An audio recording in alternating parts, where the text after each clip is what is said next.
नांदेड़ जिले में नगर पालिका और नगर पंचायत इंतखाबात की तशहीरी मुहिम इन दिनों उरूज पर है।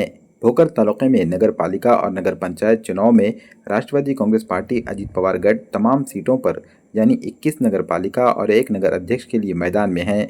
भोकर में राष्ट्रवादी कांग्रेस पार्टी अजीत पवार गढ़ के नगर अध्यक्ष नागनाथ घेसेवाड़ और नगर सेवक मकसूद गोंदवाले की जानिब से एक प्रेस कॉन्फ्रेंस का एहतमाम किया गया। इस मौके पर राष्ट्रवादी कांग्रेस पार्टी अजीत पवार गढ़ के नगर सेवक शेख मुजीब बागबान, नगर सेवक केशव मुद्देवाड़ और नगर सेवक काशिफ पटेल के अलावा राष्ट्रवादी कांग्रेस पार्टी अजीत पवार गढ़ के दीगर कई जिम्मेदारान मौजूद थे।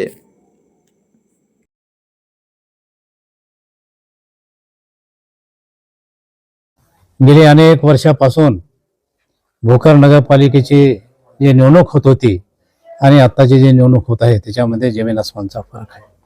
त्याचं कारण असं, या भोकर नगरपालिकेच्या निवडणुकीमध्ये पूर्वी जो फार मोठ्या प्रमाणात भ्रष्टाचाराच्या माध्यमातून या निवडणुका होत होत्या, परंतु आजच्या या प्रसंगी तमाम मतदार बंधूंना असं वाटायला लागलं की यावेळेस आम्हाला नक्कीच बदल करायचा आहे आणि भ्रष्टाचार करणाऱ्यावर या ठिकाणी मात करून राष्ट्रवादीचा झेंडा आमच्या या नगरपालिकेवर फडकायचा अशी या मतदारांची या ठिकाणी इच्छा झालेली आहे।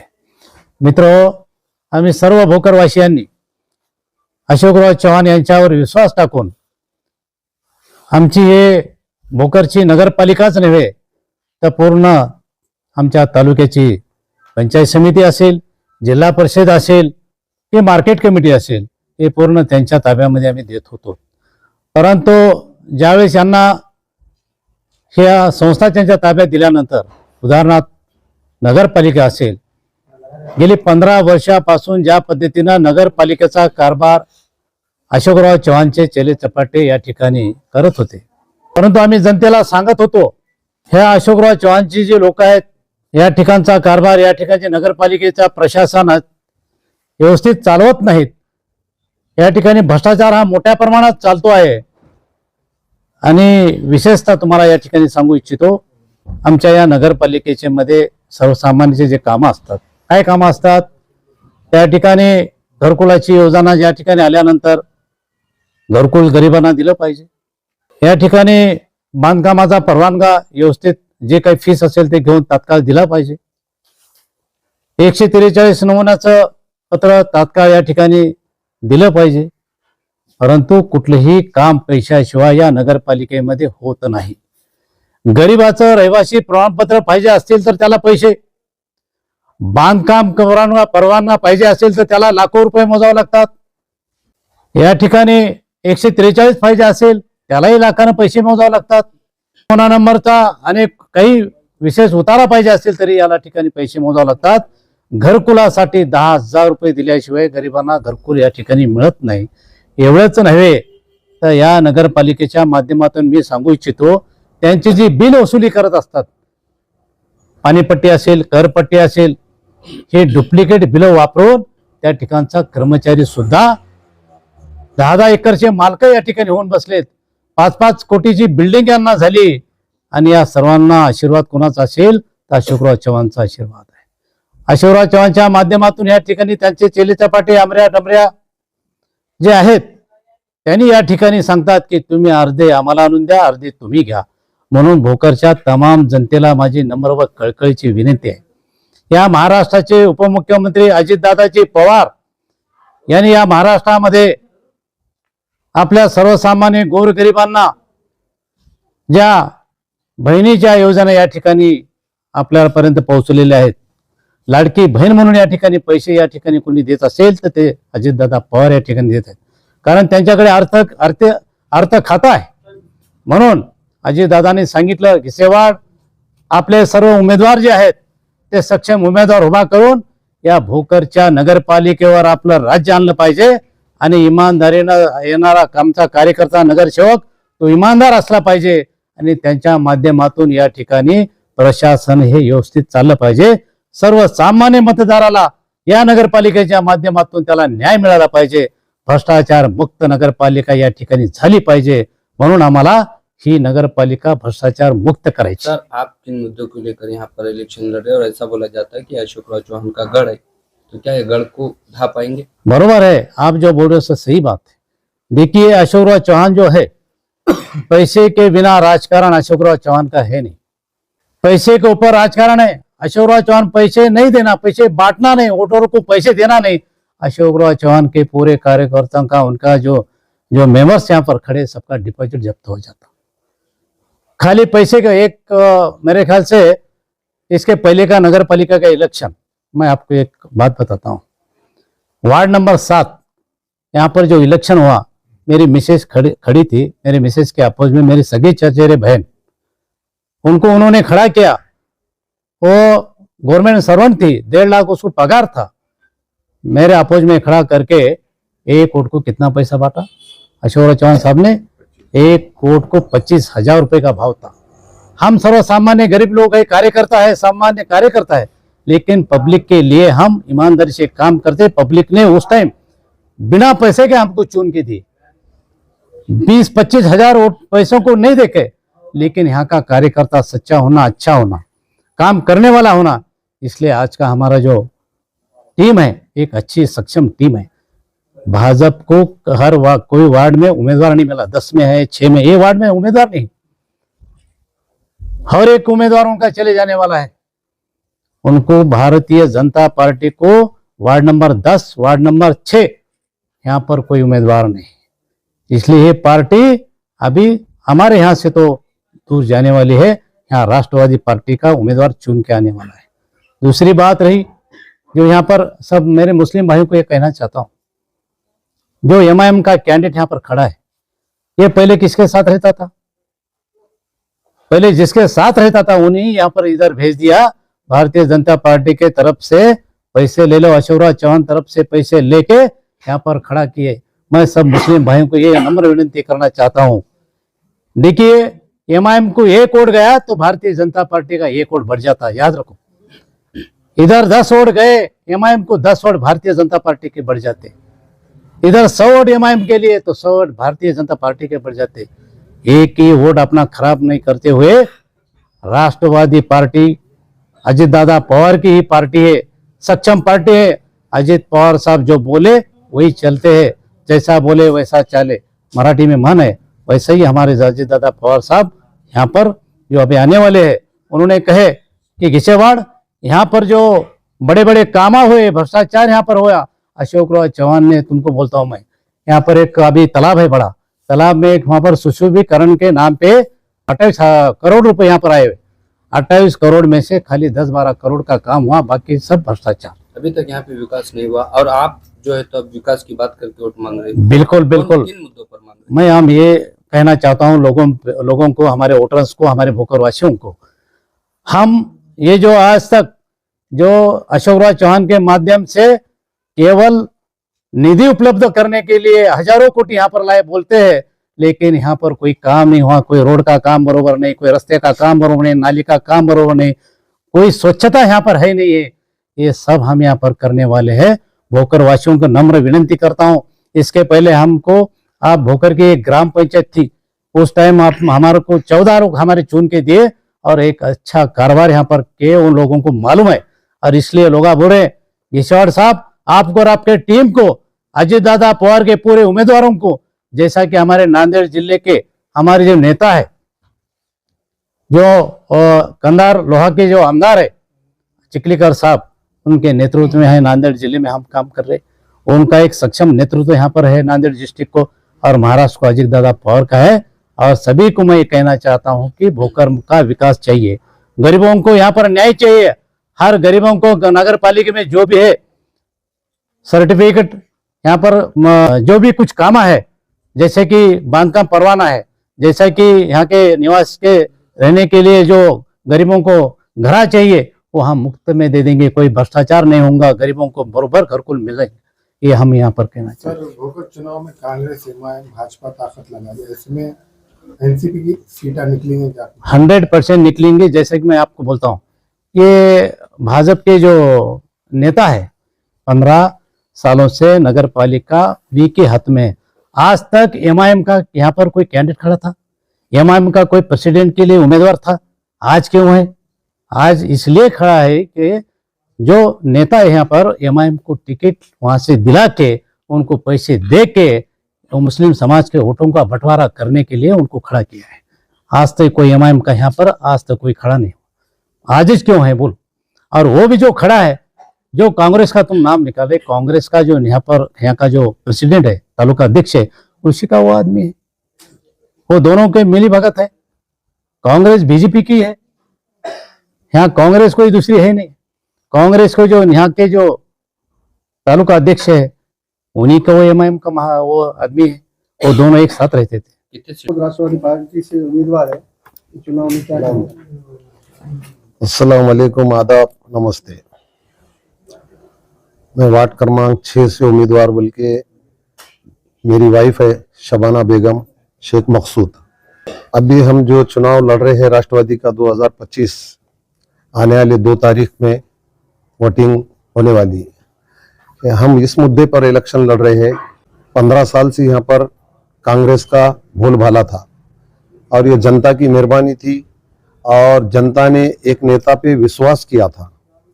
2 मरतबा उनको यहाँ सर चुन कर देकर मुख्यमंत्री किए, खासदार बनाए, सारी चीजें जनता ने उन पे विश्वास डाल के काम किए थे। उनके विकास की गंगा बोलकर जब भी इलेक्शन में वोट मांगा जाता था तो वो विकास नजर नहीं आया। उसके बाद है कि नहीं, आज जो 10 साल कोरोना के बाद से जो इलेक्शन के तारीख आज निकल गई और इलेक्शन चालू होगा, तो हम वो विकास की बात करेंगे, जो कि रोड है, नाली है, पानी की समस्या है, लाइट है, क्या सारे चीज़ों का हम ध्यान देंगे। और उर्दू के लिए आंगनवाड़ी की डिमांड तकरीबन 15 साल से, और उर्दू का एजुकेशन जो स्कूल के बारे में है, बल्दिया की तरफ से उर्दू स्कूल चाहिए, क्योंकि महाराष्ट्र के अंदर बहुत सारे जगह उर्दू स्कूल बल्दिया की तरफ से, ये भी हमारे लोगों की 15 साल से डिमांड थी। तो इंशाअल्लाह हम ये सारे चीज़ों को पाठपुरावा करेंगे। जनता की 24 तास हम खिदमत करते रहेंगे। कांग्रेस से आपके करीबी रवाबित थे, आपने राष्ट्रवादी का ही क्यों दामन थामा, क्या वजह? कांग्रेस के हम भी नगर सेवक बोलकर चुन कर आए थे। हमने भी जनता के साथ ही विश्वास करे थे, और हम जो कुछ भी उम्मीदवार जब भी आता है तो जनता की मेहरबानी से आता है। क्या ये कोई वोट हाथ से मार लेने का नहीं होता है। जनता जब भी देती, विश्वास और भरोसा कर देती। तो हमने आज होगा कल होगा, ऐसा है कि हम भी 15 साल है कि वो नेता के साथ रहे, तो हमको उस नेता का कुछ अंदाज और हमको कुछ नजर नहीं आया। तो हमने ये सोचा कि भाई बाद में नेता ने बीजेपी ज्वाइन कर लिए, उन पे उनका क्या संकट आया, उनका सारी चीजें, पर भोकर मतदार संघ की जनता को तो हवा में छोड़ के चले गए थे, तो उसका हमको कोई रास्ता नहीं दिखा। उसके बाद कांग्रेस जो थी यहाँ पर, बाद में इलेक्शन चालू हुए, फिर बाद में कांग्रेस के वसंतराव चौहान खासदार बोल के उनके पिताजी को दिए, पिताजी के बाद पोर्ट ने उनको दिए, नरेंद्र चौहान को दिए। तो उसके बाद देने के बाद हमको 6 महीने भी नहीं हुए चुनकर आने के बाद, तो हमको लगी कि नांदेड़ जिले की कांग्रेस डमनी उसके ऊपर है कि नहीं, क्योंकि कार्यकर्ता नहीं बढ़ने दे रहे ना। चाहे मुतखेड़ में जाओ, चाहे भोकर में जाओ, और अभी की तुम्हारे पास अभी रिपोर्ट है कांग्रेस की नांदेड़ जिले की कि भाई लोहे का नगर अध्यक्ष ने फॉर्म भरा और वो महागारे लेके गायब होगा। बोलने का मतलब है कि भाई नांदेड़ जिले की जो कांग्रेस है ये बीजेपी से जॉइंट है। तो आपको लगता है कि जो एमपी जो जेर निगरानी करे कांग्रेस की, कहीं ना कहीं वो कम पड़े, ऐसा लग रहा है क्या? कम नहीं, एमपी की तो सूरत ही नजर नहीं आई। नांदेड़ जिले में समीकरण जब भी इलेक्शन जब डिक्लेयर होते हैं या डिक्लेयर होना है बोल के बोले, तो 6 महीने से 4 महीने से 3 महीने 2 महीने तो पहले आना चाहिए। इन्होंने जब इलेक्शन डिक्लेयर हो जाने के बाद अगले हफ्ते में आके प्रोग्राम ले लिए। अब ऐसे ऐसे लोगों को दिए उन्होंने, डब्बे वाला, भंगार वाला, जिसको राजकारण का वो बेचारों को नॉलेज नहीं है। भाई लोगों को मेरे, उनको कोई नॉलेज नहीं है राजकारण का, उनकी खुद की उनको ये नहीं है। और अच्छे लोगों की आजी माजी नगर सेवक, ग्राम पंचायत सदस्य कांग्रेस के अंदर कोई भी नहीं है। आप मेरे हिसाब से है कि नहीं, भोकर शहर में 2-3 दिन से सर्वे कर रहे होंगे, तो सर्वे में आप मुझे बताइए कांग्रेस के क्या है। ठीक है, ये होगा कांग्रेस के तालुका अध्यक्ष ने 4 टिकट तो अपने घर को ले लिए। अब छोटा मोटा कुछ तो भी शहर अध्यक्ष है, उसने भी घर को उसके 4 टिकट ले लिए। तो बोलने का मतलब अच्छे इंसान की, अच्छे कार्यकर्ता की, चाहे दलित रहो, चाहे मुस्लिम रहो, चाहे हिंदू रहो, वहां पर वो कांग्रेस के अंदर बढ़ने नहीं दिए। अभी का अभी कल मुतखेड़ के अंदर ऐसी चला, तो वहां के तालुका अध्यक्ष ने भी और पूरी बॉडी ने राजीनामा दे दी। पूरी पेपरबाजी पूरे चैनलों पे आप लोग देख रहे हैं, तो ये सारे चीजें समझ में आ रही। अभी क्या आप लोग सब नांदेड़ में रहने वाले, नांदेड़ का भी समीकरण हुई है, नांदेड़ के भी शहर अध्यक्ष कहां पढ़ने दे रहे, कहां है? पूरे माजी आजी नगर सेवक, कोई है एमआईएम में चलेगा, तो कोई आघाड़ी में चलेगा, तो कोई अपक्ष में चलेगा। तो ये सारी चीजें एकदम खोदे पार निकला चूहा, तो इसलिए इसने हालात बहुत खराब करके रखी कांग्रेस की। जिले में कांग्रेस का सफाया हो जाएगा, ये बात सफाया हो गया, होने का क्या है? सर यहाँ पे राष्ट्रवादी का उतना वर्चस्व नहीं था, लेकिन ये 15 दिन में जो है तो एकदम से लोग राष्ट्रवादी से जुड़े, इसकी क्या वजह है? हाँ, इसकी ये वजह है कि ये 15 साल से जो भोकर की जनता इतना बड़ा विश्वास की थी, तो आज महाराष्ट्र के अंदर मंत्रालय के अंदर भी वो फीस नहीं होगी। बहुत सारे लोग मंत्रालय के अंदर जाते हैं, तो मंत्रालय के अंदर एक आता पेपर लेने की फीस नहीं होगी, 43 बोलते 8 नंबर, जो कि अपनी प्रॉपर्टी का रहता, चाहे 1200 स्क्वायर फीट हो, 1400 स्क्वायर फीट है। अगर वो पेपर आपको लेना है 1 लाख, 1.5 लाख, 2 लाख, ये अभी जो नगर अध्यक्ष ठहरे ना, ये सबसे बड़े बुरे करते। तो ये धंधा था। और उसके बाद सिर्फ अशोक चौहान के राज में कोई जनता को कोई फायदा नहीं हुआ। जनता का जो भ्रष्टाचार जनता के साथ किया गया, तो खाली कर्मचारी करोड़पति बने और जितने लोग उनके खरीद में थे, आओ चोरो बानो भारा, आधा तुम्हारा आधा हमारा, ये लोगों ने करे। तो इसीलिए हमने ये राष्ट्रवादी को किए, राष्ट्रवादी सत्ता में है। ऐसा आरोप लगता है कि भोकर का विकास हुआ क्या? नहीं, बराबर है। उन्होंने जो बात बोले बड़े आदमी है, उनके बारे में ज्यादा तो बोलना मैं मुनासिब नहीं समझूंगा, क्योंकि जनता खुद अभी 2 तारीख को बता देंगी। उन्होंने एक विकास ये करे कि जहां चीज की जरूरत नहीं थी, अभी आप वो ब्रिज पे से आए होंगे, है ना, अभी तक तकरीबन है कि नहीं 5-25 वो ब्रिज बने, जब से 5-25 एक्सीडेंट हो गए, लोग मर गए, है ना। शहर के गौर गरीब जनता की जो प्रॉपर्टी थी, जो लोग है कि नहीं अपनी दुकानों में रोज मजदूरी करके अपना कारोबार करते थे, वहां एक होगा। उसके आगे आप देखिए बाईपास पे एक ब्रिज डाले, कोई लेना देना नहीं। ये 2 काम हुए आले, इसलिए ये 2 ब्रिज काम हुए आले। उनके परसेंट जो उसमें जितना इनकम रहता, बाकी की चीजों में रहता विकास। बाकी का विकास शहर के अंदर जो जनता को विकास लगता, नल, लाइट, पानी, क्या ये कोई विकास नहीं हुआ, खाली भकास। सिर्फ सबसे ज्यादा अगर तकलीफ हुई होंगी, आप पूरे शहर के अंदर 2 तारीख तक, 2 तारीख के पहले तक आप है कि नहीं सर्वे करो, जनता का सबसे बड़ा एक काम हुआ वाला है, जनता के खेती 1 एकड़ लगाना है तो 25 लाख रुपए। अगर आपको 43 चाहिए तो लाख से 2 लाख रुपए, आपको बांधकाम परवानगी चाहिए, आपकी 1200 स्क्वायर फीट की है तो 4 से 3, 4, 5 लाख रुपए। तो इस पे हमारे नेता ने, जनता के नेता ने, अशोक चौहान ने, जब तक हमारे नेता थे, जब तक उनको जनता ने बार बार कंप्लेंट। पहली बात तो उनको आम जनता मिल ही नहीं सकती साहब, क्या घर से लेके बाहर तक उनके शहरी रहते, क्या काम को आ रहे तो उन्होंने बोल देते, उनके आदमियां बोलते कि ये क्या तकरार लेके आने वाला है, बोलने तो वो मिलना तो मुनासिब नहीं समझते। हार लेके जाओ, हार सूख जाता। सर अभी तक कितने आप सीट नगर आपकी जीतेंगी, और अगर आपकी सत्ता आती है तो सबसे पहले विकास पर क्या काम करेंगे? करें? हम जनता के लिए सबसे पहली बात तो आपने ये पूछा है कि किस मुद्दे पे और आपके कितने सीट आएंगे। हमारा बहुमत आना चाहिए नगर अध्यक्ष के साथ, ये हमको उम्मीद है। और आज का समीकरण जो भोकर शहर का बदल चुका है, चाहे दलित रहो, चाहे हिंदू रहो, चाहे मुस्लिम। सबसे बड़ी बात, हमारे भोकर शहर के अंदर कास्टिज्म पे वोटिंग कभी भी नहीं होती आज तक। MIM वगैरह भी है ना? नहीं, बोलने का मतलब कि भाई जो चीज अगर होती है तो उसका नाम लिया जाएगा, जो चीज नहीं होती है तो मैं तो उनके बारे में ज्यादा बोल नहीं पाऊंगा, क्योंकि अभी तो टक्कर सिर्फ राष्ट्रवादी और बीजेपी की है। अभी हमारे नगर अध्यक्ष के लिए जो खड़े हैं नागनाथ जी घिसेवाड़ी, सभापति भी रहे, मार्केट के सारे चीजें रहे। अभी इन्होंने बताए कि भाई बिना पैसे के अशोक चौहान अगर निंगन में उतर जाते हैं तो पूरा डिपॉजिट जब्त हो जाता है। आज की ये कंडीशन है। पर कि आज की तारीख में अगर लाखों नहीं, वोट को कितना भी अगर पैसा देंगे तो समीकरण बदलने वाला है साहब। 2 तारीख को चित्र बदलने वाला है। क्यों? कि लोगों ने शादी, जब बेटी की शादी ठहराने से पहले नगर पालिका से इजाजत ली जाती है यहाँ पर कि हमारा फेर पार कब होता है, हम जब ही है कि नहीं शादी निकालेंगे, उसका फ्लैट का सौदा होगा, जब भी काम होगा। ये मैं कोई ये फेक नहीं कर रहा हूं, ये मैं कोई झूठी बात नहीं कर रहा हूं, क्योंकि मैं भी नगर सेवक रहा हूं। ये समीकरण चला। इससे पहले हमारे भोकर में डीपी प्लान का हुआ, 4 डीपी प्लान बने गए। 4 डीपी प्लान में पूरे जिले को मालूम था। सीओ एक चिंचाड़कर बोल के सीओ थे, 4 डीपी प्लान बनाए थे। ओरिजिनल है कि नहीं एक डीपी प्लान था, तीसरे डीपी प्लान झरक्स बनाकर रखकर गरीबों को लूटा गया कि आपकी जगह आरक्षण हो रही कब्रस्तान में, आपकी जगह शमशान भूमि में जा रही, आपकी जगह शादी खाने को जा रही, करोड़ों रुपए का हेरा फेरी हो। भाई किसके आदेश पे हुआ ये किसके आदेश पे हुआ? वही अपन जब आमदार खासदार बोल के चुनकर देते हैं तो कुछ तो भी इस पे ध्यान देना चाहिए। ये सारे चीजें हो गया ले। सर, आप बोले कि कांग्रेस के जो तालुका अध्यक्ष है उनका भाजपा नेताओं से मेल मिलाप है और आप भी सरकार में है, भाजपा आपकी साथी पार्टी है, फिर आप आरोप लगा रहे हो।